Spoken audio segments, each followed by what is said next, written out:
Welcome to V power news bulletin ముందుగా headlines. Medchal జిల్లాలో గంజాయి చాక్లెట్ల కలకలం.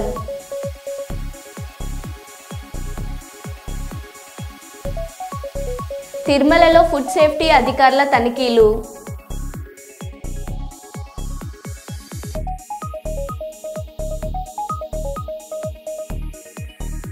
జననాయకుడు కేంద్రాన్ని ప్రారంభించిన సీఎం చంద్రబాబు.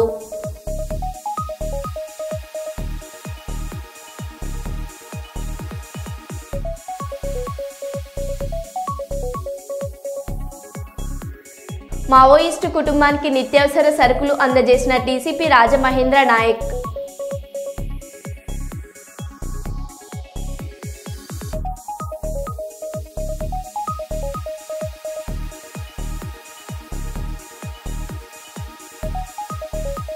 గాంధీ భవన్ పై బీజేపీ నేతల దాడి. కాంగ్రెస్ ఫ్లెక్సీలను చింపివేసిన బీజేపీ శ్రేణులు.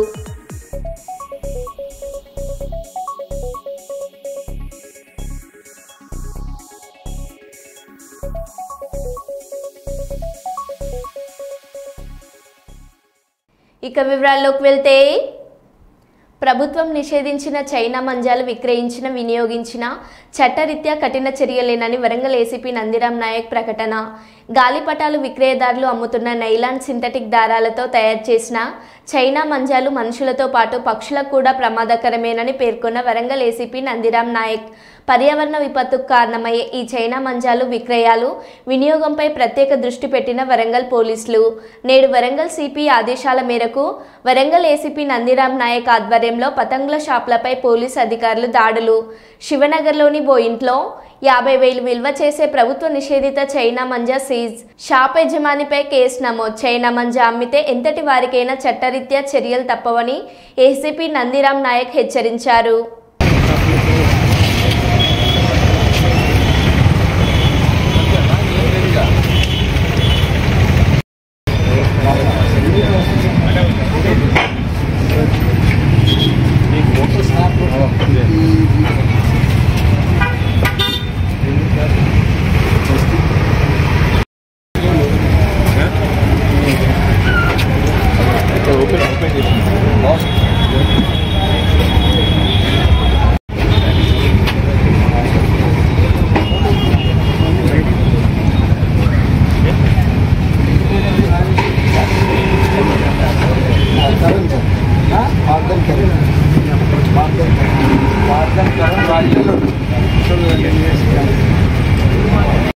మా సిపి గారి ఆదేశాలతోని మిల్స్ కాలనీ పిఎస్ లిమిట్స్ శివనగర్లో కలువల రాజేష్ ఇంటి పైన మరి చైనా మాంజాలు ఉన్నాయన్నటువంటి సమాచారంతో మా mills colony SI Suresh and వారి టీము ఆధ్వర్యంలో రైడ్ చేయడం జరిగింది. ఆ ఇంటిని సోదా చేయగా ఇంటిలో నిషేధిత చైనా మాంజాలు ఒక 20 దొరికినాయి. అంటే దాని విలువ సుమారు 50,000 రూపాయల వరకు ఉంటుంది. వాటిని స్వాధీనపరుచుకొని అతనిపైన కేసు నమోదు చేయడం జరిగింది. సో ఈ సందర్భంగా వ్యాపారస్తులకు పోలీసు వారి విజ్ఞప్తి ఏంటంటే, ఈ ప్రమాదకరమైనటువంటి చైనా మాంజాలను ప్రభుత్వం నిషేధించింది. సో నిషేధించినటువంటి మరి ఈ మాంజాలను మరి ఎవరైనా విక్రయించినా, అదేవిధంగా స్టోర్ చేసినా, వారి పొజిషన్లో ఉన్నా కూడా చట్ట ప్రకారం నేరము. డెఫినెట్గా వాళ్ళపైన మరి కేసెస్ నమోదు చేసి యాక్షన్ తీసుకోవడం జరుగుతుంది. అదేవిధంగా ప్రజలకు పోలీసు వారి విజ్ఞప్తి ఏంటంటే, ఈ ప్రమాదకరమైనటువంటి మాంజాలలో కాకుండా సాధారణమైనటువంటి పతంగులను ఎగిరేసి వచ్చేటువంటి సంక్రాంతి పండుగను ప్రశాంతంగా జరుపుకోవాలని చెప్పేసి మా యొక్క విజ్ఞప్తి. Thank you. శ్రీకాకుళం జిల్లా ఆంధ్రప్రదేశ్ రాష్ట్ర తెలుగుదేశం పార్టీ శాసనసభ్యులు కింజారపు అచ్చెన్న నాయుడు ప్రాతినిధ్యం వహిస్తున్న టెక్కలి నియోజకవర్గం కోటబొమ్మాలిలో గల తెలుగుదేశం పార్టీ కార్యాలయం వద్ద నుండి ప్రత్యేక బస్సులో అభిమానులు, పార్టీ కార్యకర్తలు విశాఖపట్నంలో జరిగిన ప్రధాని నరేంద్ర మోడీ సభకు భారీ సంఖ్యలో పోటెత్తారు. సభకు హాజరైన అభిమానులకు, కార్యకర్తలకు ఆహారం, త్రాగునీరు, భద్రత వంటి కనీస అవసరాల దృష్ట్యా ఎటువంటి ఇబ్బందులు తలెత్తకుండా రాష్ట్ర మంత్రి వర్యులు కింజారపు అచ్చెన్న నాయుడు అన్ని ప్రభుత్వ శాఖలకు తగు ఆజ్ఞలు జారీ చేసి అన్ని రకాల ముందు జాగ్రత్తలు చర్యలు చేపట్టారు.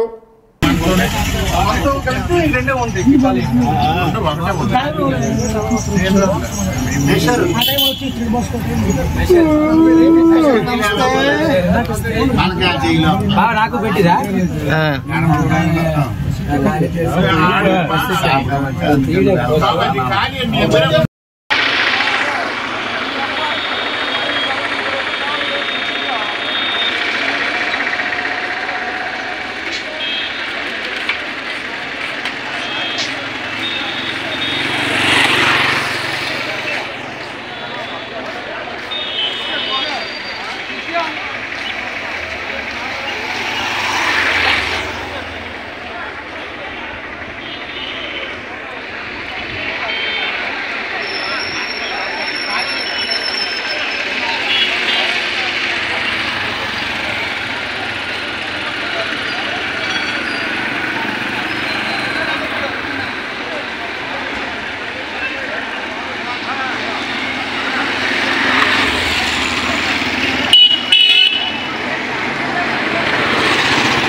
తిరుపతిలో ఫుడ్ సేఫ్టీ అధికారుల తనిఖీలు. నాణ్యత ప్రమాణాలు పాటించని హోటళ్లపై క్రిమినల్ కేసులు నమోదు చేస్తామని ఫుడ్ సేఫ్టీ అధికారులు హెచ్చరిక.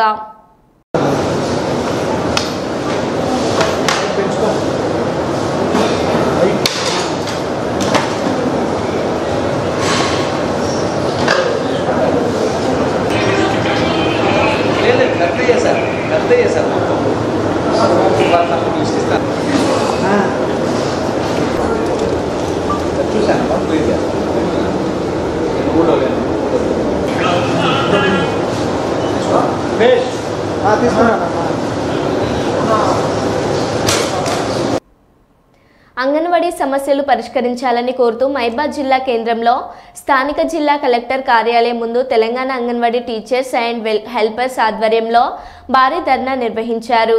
ఈ ఆందోళన కార్యక్రమానికి ముఖ్య అతిథిగా హాజరైన ఏఐటియుసి జిల్లా అధ్యక్షుడు B Ajay Sarathi Reddy, Telangana Anganwadi teachers and helpers association జిల్లా ప్రధాన కార్యదర్శి ఎల్లారేశ్వర్లు మాట్లాడుతూ అంగన్వాడీలకు గౌరవ వేతనం 26,000 రూపాయలు ఇవ్వాల్సిందేనని డిమాండ్ చేశారు.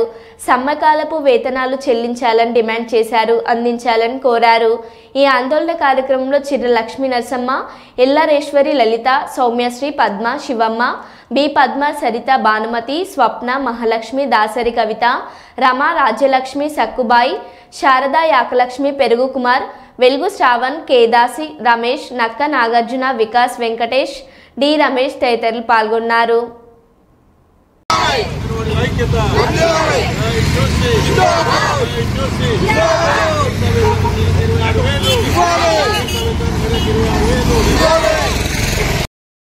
వేతనాలు వెంటనే సమ్మెకాల వేతనాలు వెంటనే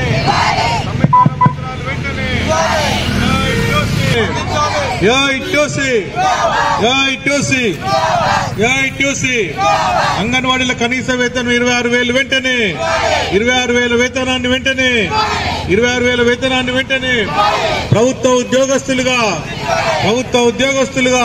వేతనం పేరుతో మేము అంగన్వాడీ ఉద్యోగులుగా పనిచేస్తున్నాము.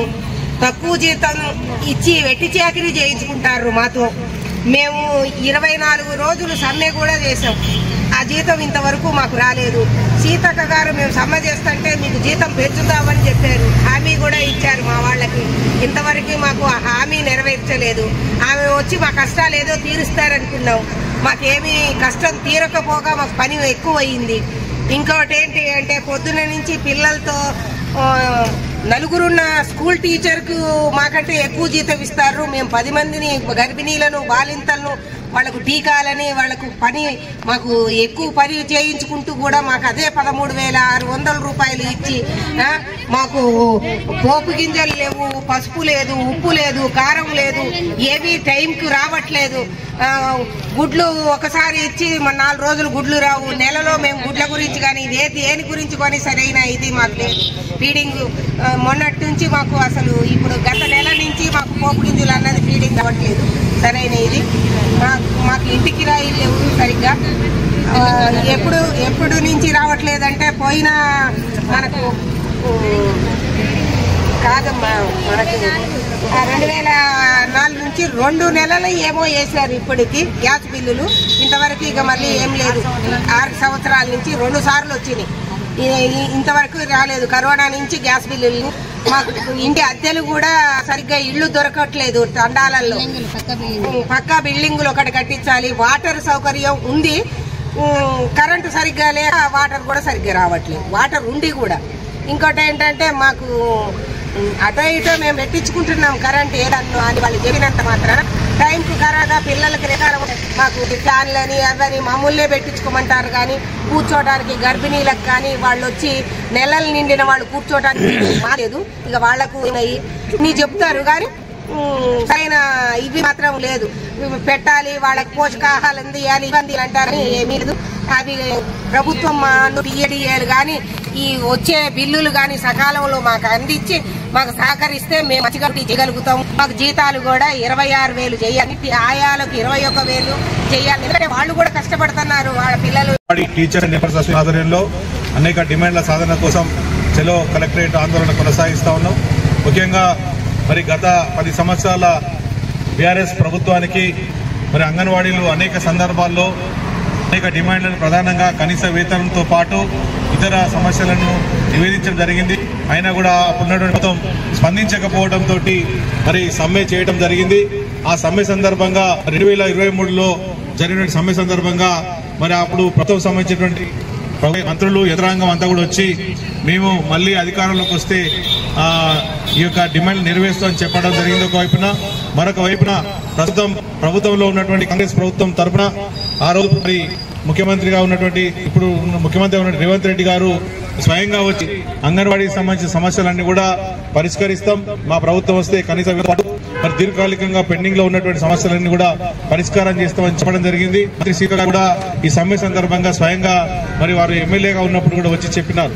ఇవాళ ప్రభుత్వం వచ్చి సంవత్సరం కావస్తుంది, అయినా కూడా అంగన్వాడీలకు సంబంధించినటువంటి ఈ యొక్క సమస్య కూడా పరిష్కారం కాలేదు. ప్రధానంగా రోజు పెరిగిపోతున్న ధరలు కూడా ఇవాళ మనం చూస్తా ఉన్నాం. మరి వీళ్ళు ముఖ్యంగా అంగన్వాడీ టీచర్లు, ఆయాలు నిరంతరము అటు వాళ్ళకి సంబంధించినటువంటి పనులు కాకుండా ప్రభుత్వం సంబంధించిన సంక్షేమ పథకాలు లేదా ఇతర రకాల అన్ని కార్యక్రమాలు కూడా నిరంతరం నిర్వహిస్తూ ఉన్నారు. పనిభారం పెరుగుతూ ఉన్నది. ఉదయం నుండి సాయంత్రం వరకు పనిచేయటం కాకుండా మళ్ళీ వేరే ఏ కార్యక్రమాలు అది ప్రభుత్వ కార్యక్రమాలు అధికారికంగా జరిగిన వాటిలో కూడా పార్టిసిపేట్ చేయాల్సిన పరిస్థితి. ఇంత సమయాన్ని కేటాయించి పనిచేస్తూ కూడా కనీసం లేక కేవలం 13,600 రూపాయలతోటి ఈ యొక్క వేతనంతో కుటుంబాన్ని కొనసాగించడం చాలా కష్టమవుతోంది. అందుకోసమే అనుగుణంగా కనీస వేతనం 26,000 అంగన్వాడీ ఇవ్వాల్సిన టీచర్లకు 21,000 ఇవ్వాలని చెప్పి ఈ సందర్భంగా డిమాండ్ చేస్తున్నాం. సమయకాలం 24 రోజుల పాటు చేసే ఆ యొక్క వేతనాలన్నీ కూడా రాష్ట్ర వ్యాప్తంగా మరి వాళ్ళందరినీ కూడా మరి కట్ చేయడం జరిగింది. తిరిగి ఆ సమ్మెకాలపు వేతనాలను ఇవ్వాల్సిన బాధ్యత ఈ రాష్ట్ర ప్రభుత్వానికి ఉన్నది. దీంతో పాటు ఇవాళ డిఏలు అదేవిధంగా ఇతర రకాల సౌకర్యాలు కల్పించాల్సిన అవసరం ఉంది. ఇవాళ చాలా చోట్ల ముఖ్యంగా మహిబాద్ జిల్లాలో కానీ మహిబాద్ పట్టణ మున్సిపాలిటీ పరిధిలో ఇవాళ అనేక టీచర్ల పోస్టులు కానీ ఆయా పోస్టులు కానీ దాదాపు 600 పైన ఖాళీలు ఉన్నాయి. ఆ ఖాళీలను భర్తీ చేయడం ద్వారా అంగన్వాడీ సెంటర్లను బలోపేతం చేయడానికి అవకాశం ఉన్నది. ఇవాళ కేంద్ర ప్రభుత్వం రాష్ట్ర ప్రభుత్వం ఇవాళ అంగన్వాడీ పట్ల చవతి తల్లి ప్రేమను చూపుతా ఉంది.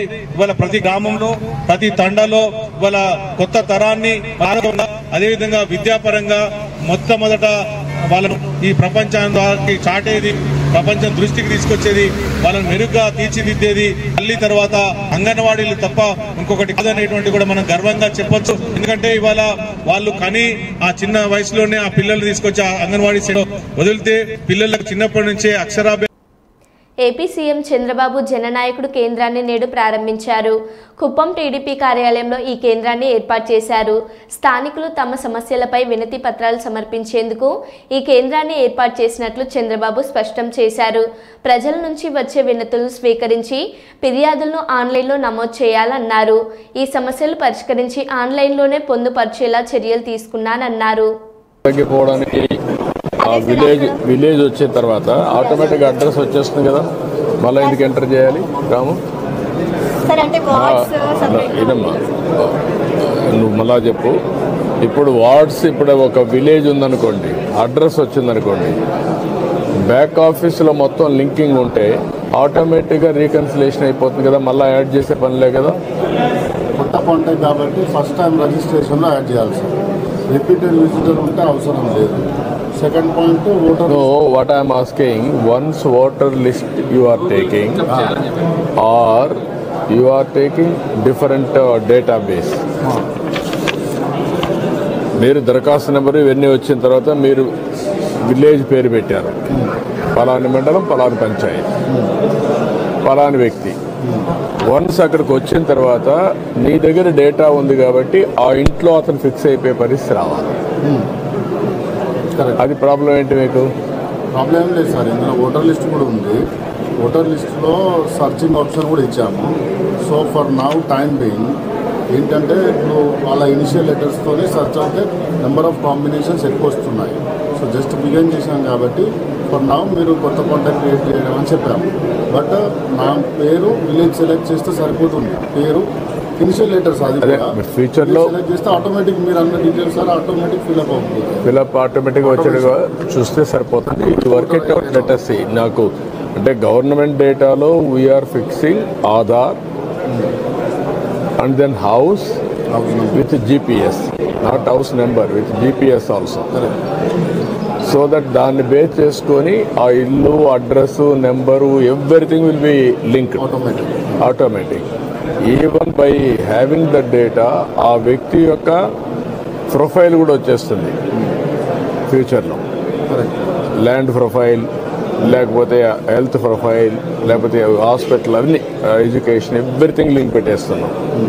వాడు వృత్తి, ఎవ్రీథింగ్ అవన్నీ వచ్చినప్పుడు అక్కడ ఓవరాల్గా మనకు ఆ ఫ్యామిలీ యొక్క ప్రొఫైల్ మన దగ్గర ఉంటే డెసిషన్ మేకింగ్ ఈజీ అవుతుంది. Complete family, that is where we are working.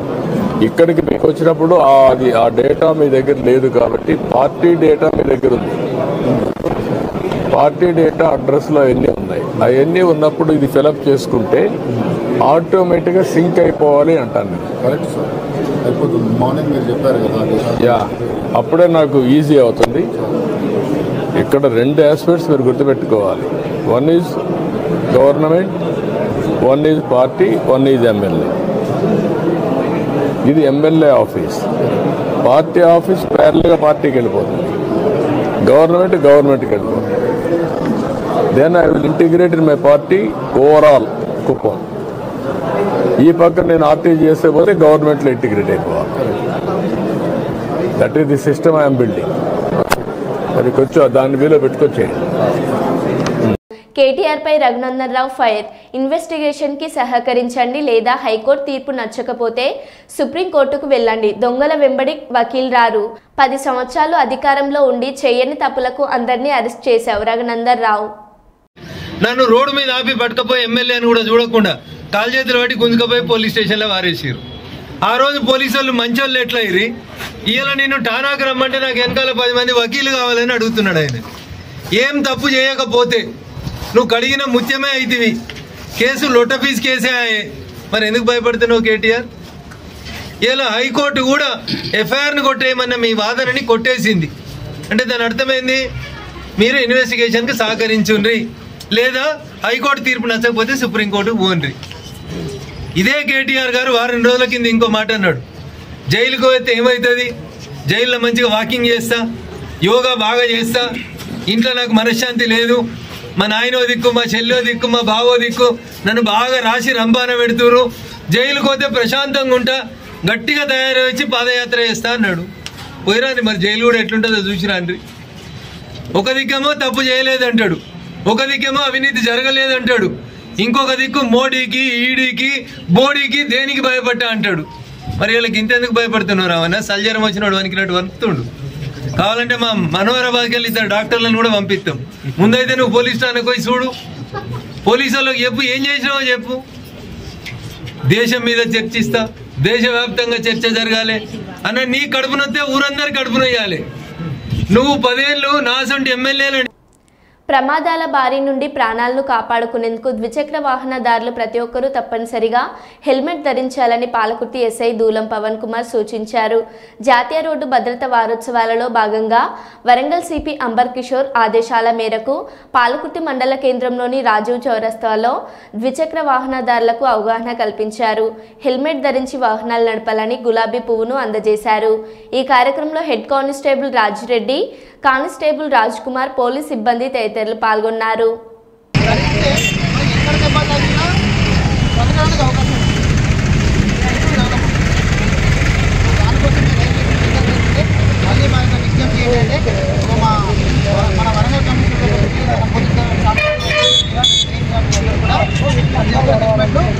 ధరించండి, ప్రాణాలను మీరు రక్షించుకోండి, కుటుంబాలను మీరు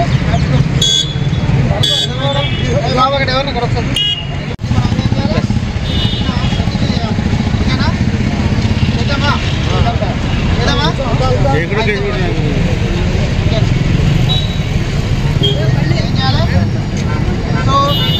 చెప్పేది మీరు చెప్పాలి. రోడ్డు భద్రతా వారోత్సవాల భాగంగా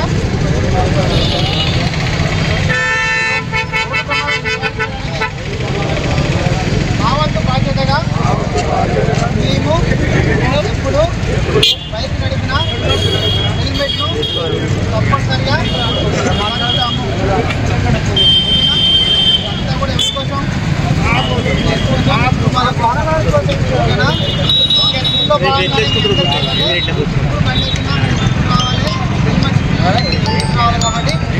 హెల్మెట్ పెట్టుకోవాలి ప్రతి ఒక్కరు, లేకపోతే మాత్రం పట్టుకుంటే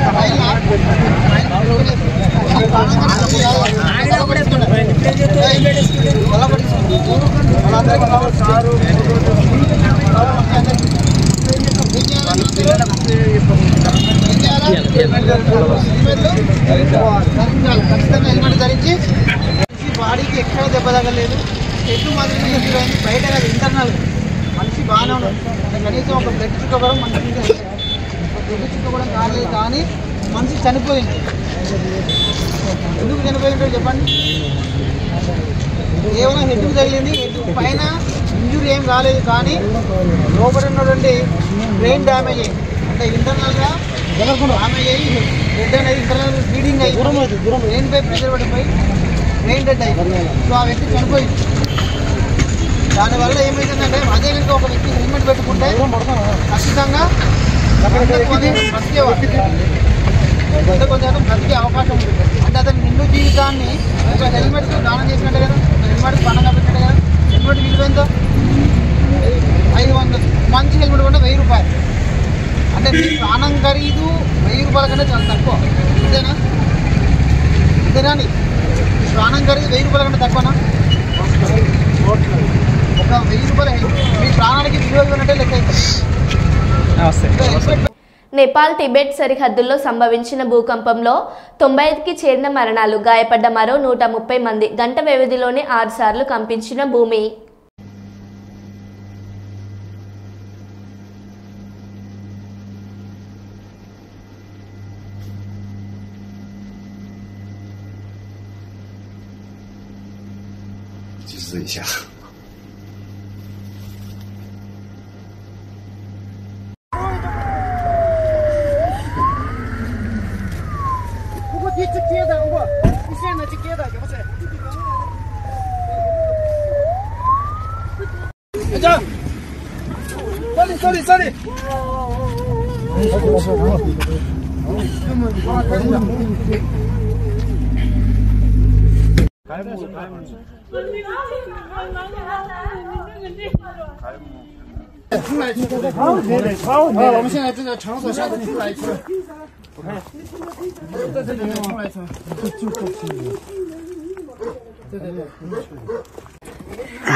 మరో బులెటిన్లో మళ్ళీ కలుద్దాం. Stay tune.